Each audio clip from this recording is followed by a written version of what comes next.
Wachezaji tunamshukuru Mwenyezi Mungu mpaka muda huu wote tupo salama, na nadhani tuna session ya mwisho leo jioni ndio determine kwamba kesho nani anaweza kupata nafasi ya kwenda kuanza kwenye mechi ya kesho. Lakini mpaka sasa hivi tunamshukuru Mwenyezi Mungu, maandalizi yetu yako vizuri.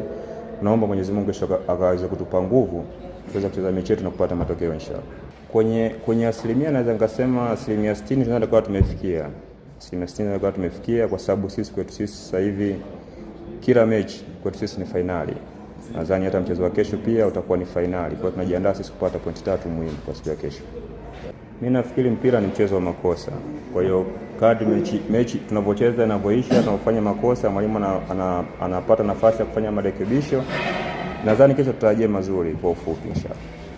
Mwenyezi Mungu akutuamsha salama leo, na vile vile tunatakia usalama wote mwezi mtukufu wa Ramadhani. Yote kwamba tumejiandaa vizuri kwenye mazoezi yetu toka turudi Dar es Salaam.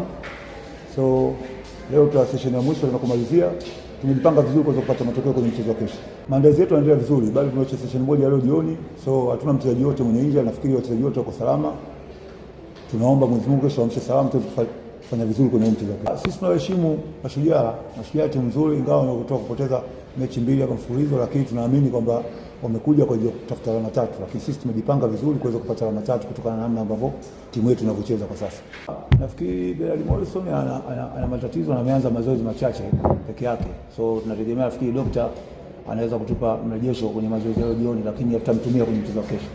So kusema kwamba kwenye timu yetu tumejipanga vizuri kwenye hii game inakuja tuweze kupata matokeo.